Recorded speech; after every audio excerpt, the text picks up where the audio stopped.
नमस्कार दोस्तों, स्वागत है। आज की कहानी है अपनेपन की छाँव। मम्मी जी, आपसे एक बात पूछूं?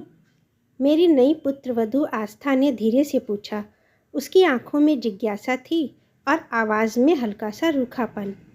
अरे बेटा, अपनी माँ से बात करने के लिए इजाज़त कौन मांगता है? मैंने मुस्कुरा कर कहा।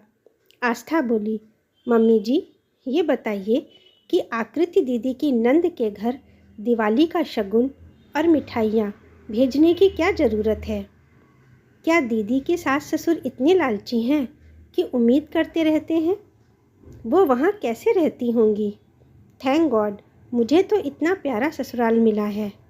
और मम्मी जी, आपकी तो मैं अब पूरी तरह फ़ैन हो गई हूँ। मैं हल्के से मुस्कुराई। आस्था बहू, आकृति तो बहुत किस्मत वाली है। उसे तुमसे भी बेहतर ससुराल मिला है। वहाँ तो हर रिश्ता प्यार और अपनापन से बंधा है। तुम्हारी सासू माँ यानी मैंने भी बहुत कुछ सीखा है उन लोगों से। शायद इसी वजह से तुम्हें यहाँ आना इतना अच्छा लगा। मेरी बात सुनते ही आस्था की भौहें चढ़ गईं। अब तो प्लीज़ मम्मी जी, पूरी कहानी डिटेल में सुनाइए। मैं कुछ पल के लिए अतीत में खो गई।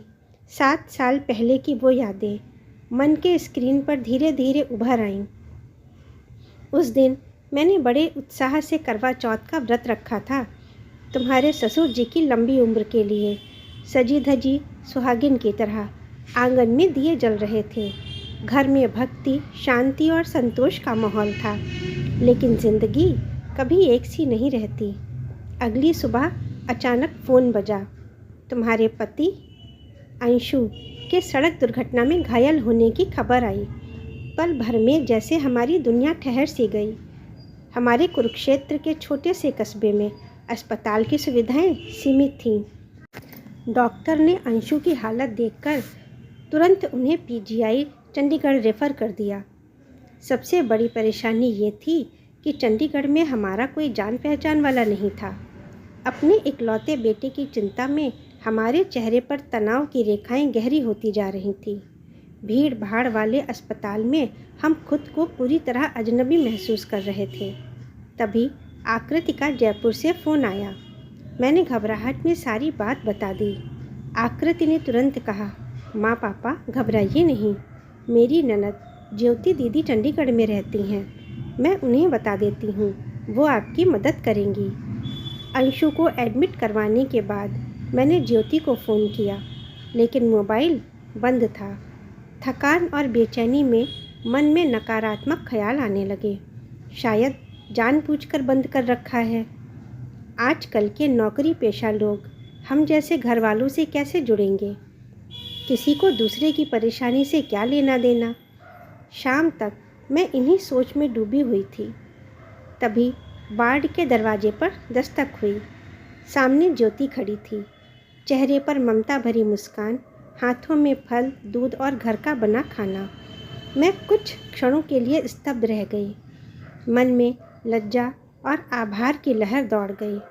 ज्योति ने प्यार से कहा, मौसी जी, ऑफिस में मोबाइल बंद रखना पड़ता है, इसलिए बात नहीं हो पाई।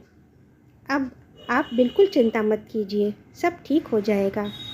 उसकी सहजता और आत्मीयता ने हमारे सारे डर धो दिए। अगले दिन वह आधे दिन की छुट्टी लेकर आई। अंशु के ऑपरेशन के दौरान वह अपने पति के साथ एक पैर पर खड़ी रही।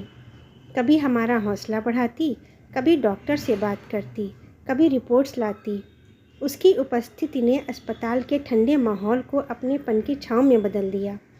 धीरे धीरे अंशु की हालत सुधरने लगी, लेकिन अस्पताल से छुट्टी लेने में अभी 4 दिन थे। उन 4 दिनों में ज्योति रोज़ दफ्तर के बाद अस्पताल आती, कभी घर के काम निपटाकर खाना, फल और ज़रूरी चीज़ें लेकर पहुंचती। वहीं कोने में बैठकर लैपटॉप खोल लेती, मीटिंग में जुड़ती और साथ साथ हमारी देखभाल भी करती रही। मैं कई बार कहती, बेटा तुम थक जाती होगी, इतना मत करो। वह मुस्कुरा देती, मौसी जी, अपनापन थकान नहीं देता, संतोष देता है। उसके इन शब्दों में जीवन का गहरा सत्य छिपा था। तीसरे दिन की रात मैंने अस्पताल की खिड़की से झांका।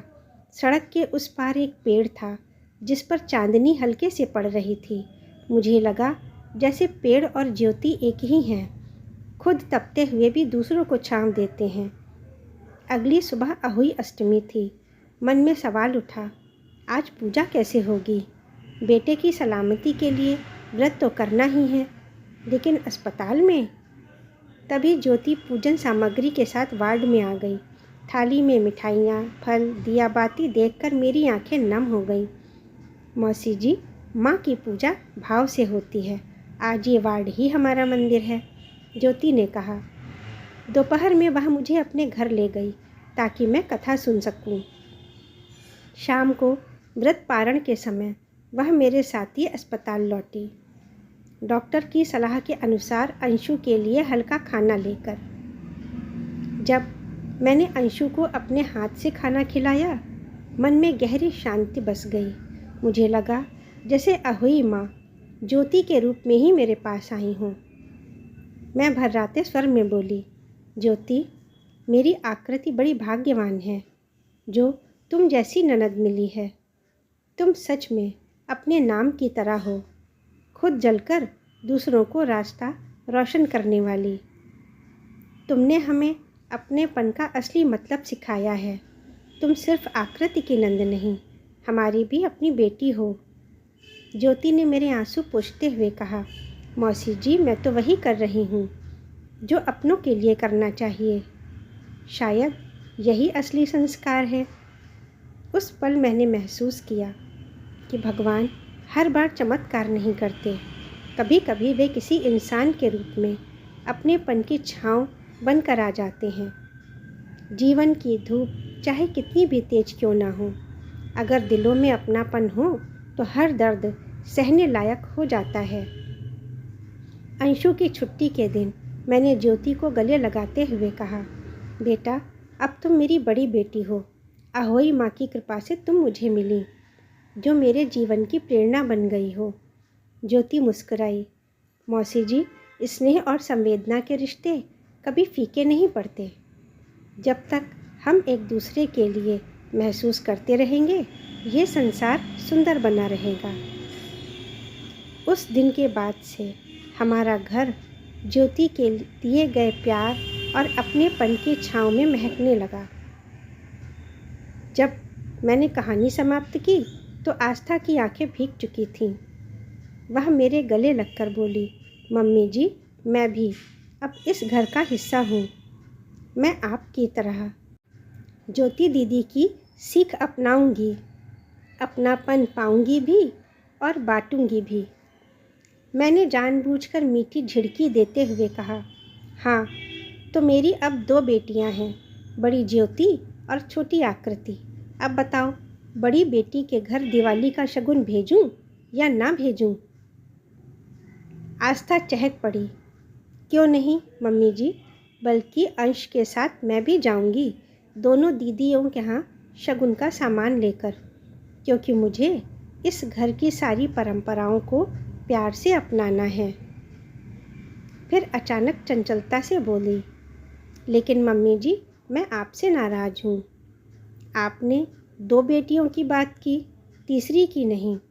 मैं भी तो आपकी सबसे छोटी बेटी हूँ।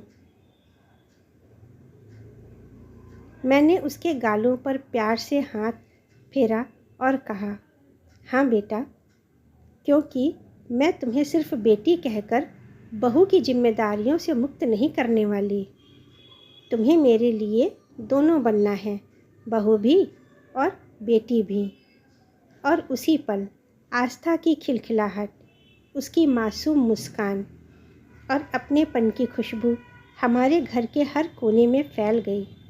मैंने मन ही मन प्रार्थना की, काश अपनेपन की यही छाँव पीढ़ी दर पीढ़ी फैलती रहे। धन्यवाद दोस्तों, कहानी पूरी सुनने के लिए। पसंद आई है तो लाइक कर दें, शेयर करें, अपने कमेंट्स भी लिखें और नए हैं तो चैनल को सब्सक्राइब भी कर लें। अगली बार एक नई कहानी के साथ फिर मिलती हूँ।